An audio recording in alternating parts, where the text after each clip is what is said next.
Hey guys, I'm EthAnswers from Stockholm Supply, and today I'm going to talk about how to set up your bandsaw to cut tenons.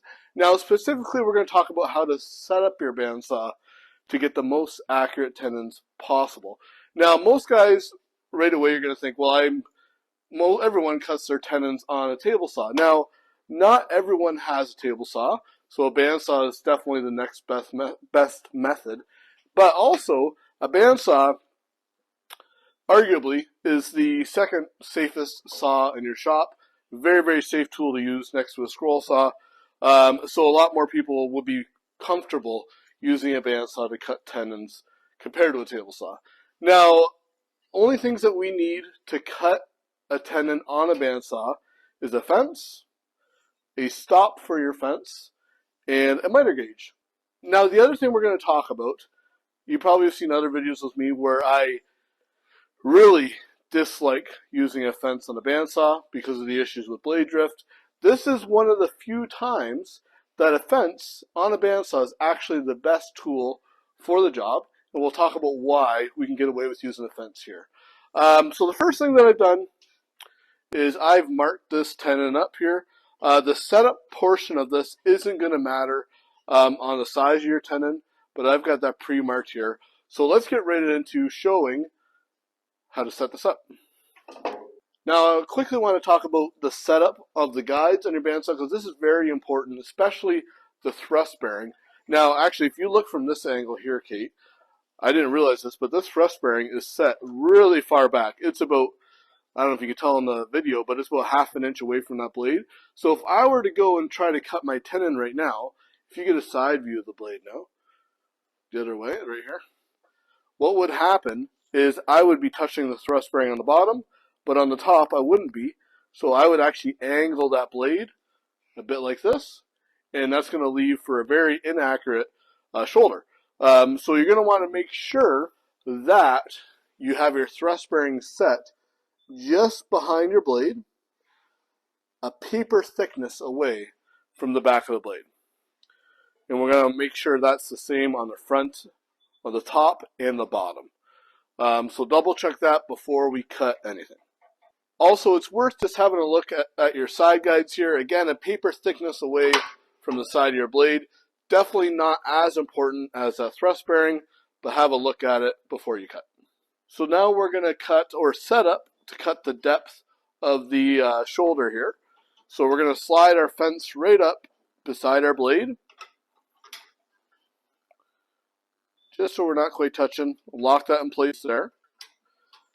And then, if you go right from this direction here, Kate, we're going to want the front of the teeth in line with our mark right here, the depth of my tenon. We're going to move this stop right in place. Now this stop is quite neat. It will ride along the top of your fence. It's made specifically for the Raycon bandsaw fence.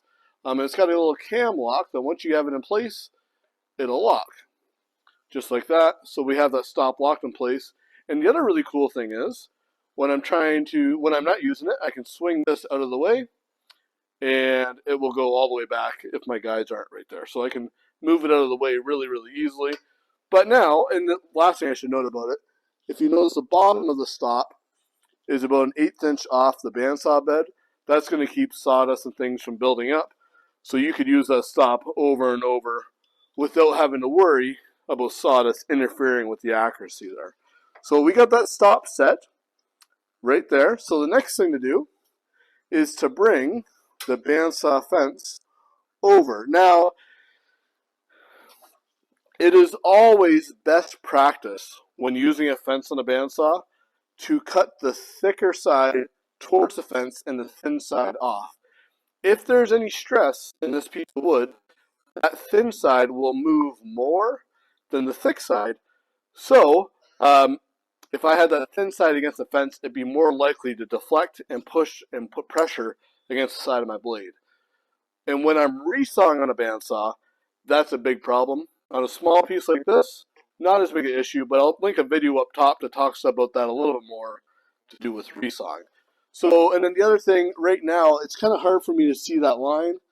If I flip that stop out of the way, we're going to line this up So I'm just on the outside of that line, right like that. And again, lock that up, and we're ready to make our first cut.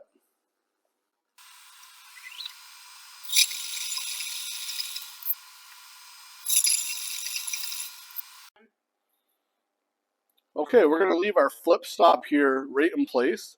We just got to change the position of the fence here. Let me slide that over. Right there, and we're good to go.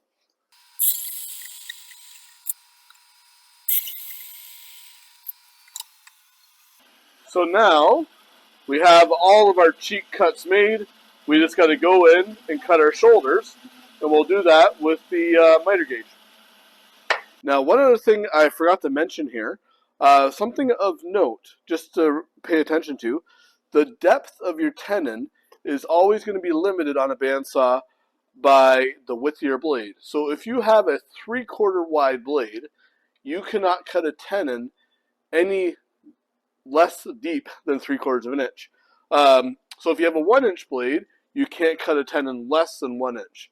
I'm using a 3/8 blade, so the smallest depth I could cut is 3/8 of an inch. So just keep that in mind here. So when I'm cutting my shoulders here, I'm going to actually remove my flip stop here. Well, let's get this completely out of the way. And I'm going to adjust my fence to the right width here. So I could keep that flip stop in place.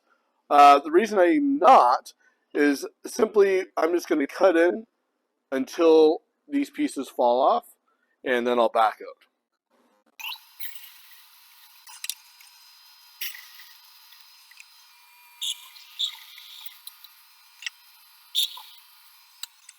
And there, I have my nice little tenon made on a bandsaw.